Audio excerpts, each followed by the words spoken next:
It's Guam time. As one of the new countries in Hattrick, we'll be looking at the Cup final, wealthiest teams, top salaries, best ratings, and best local players. I don't think we need anything else to start this video rolling.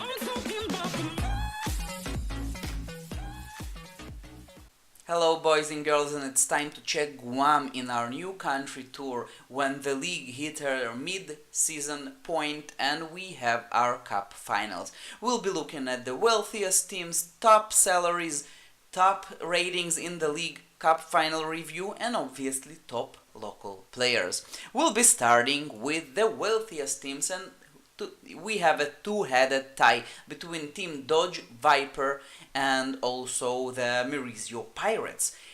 Dodge Viper has 6.5 million euros while Maurizio Pirates only 6.3. But Maurizio Pirates, who reached the final in the first season in Guam, they are also first place in Division 3.14, which sets them to be one of the biggest and best teams in Guam. The top salaries, and that's a very interesting point because in the three previous new countries, the team who paid the most salaries won the cup.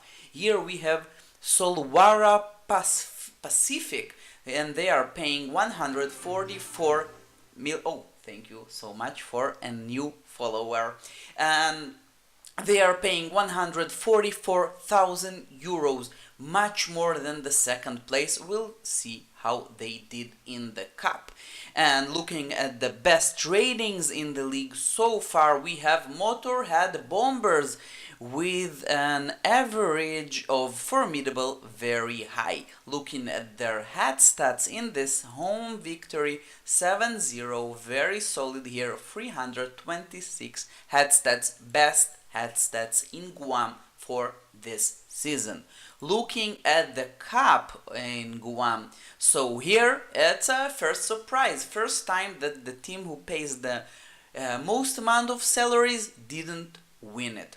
And in the semi-final, Surfing Coconut, who won the previous season's final, they lost to Las Comerinas, and Las Comerinas, they lost 10-1 to Team BNB, Blue and Black, and that's a massive result for a cup final. And it's not that Las Comerinas weren't competitive, they did, but they just played the Norwegian formation with very high midfield, and it blew back in their face with Team BNB producing 14 mid with very high ratings. Overall head stats for this team, if you are asking, 375.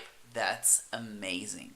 Now, for top players in Guam, for the goalkeeper, we have Edward Duenas, and he is rocking almost 20,000 TSI. 19-year-old, soon to be 20. For the wingback position, Mark Bothello, 11,000 TSI, no speciality, 19.5 years old. For the center defender position, we have Daryl, and if you are playing Brawl Stars or your kids playing Brawl Stars, they'll be happy to know that there's a Daryl in Hattrick. Daryl Malquisto, no speciality, 9,500 TSI. For the winger, Isaiah Natividad, no speciality as well, but 17,660 TSI. That's pretty nice for a 19.5-year-old player. For inner midfielder, Monkey Kong with a head speciality, 13, almost 14,000 TSI for the best inner midfielder in Guam. And for the forwards, let me show you two forwards. They are rocking roughly the same amount of TSI. This one almost 16,000. Manuel Galano with a head speciality, pretty nice. And the other one slightly worse, but he is on sale right now in the transfer market, so you could check his ratings and potential points. Gary Makareg with 15,500 TSI, and his scoring is magnificent, inadequate passing and passable winger. It makes him a little bit better than the star that I'm training in Sao Tome. Powerful speciality could really be the first Guam superstar, might be so. Potential points reaching 1900, and they only want from him 1.25 million euros. That's a very reasonable price. He'll be sold for much more than this.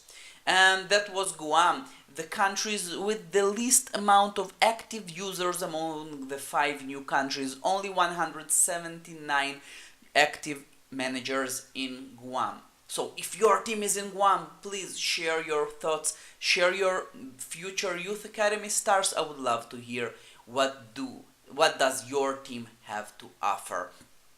You could add comments if you want to say something. I'm really enjoying reading all your commentaries, and thank you for this.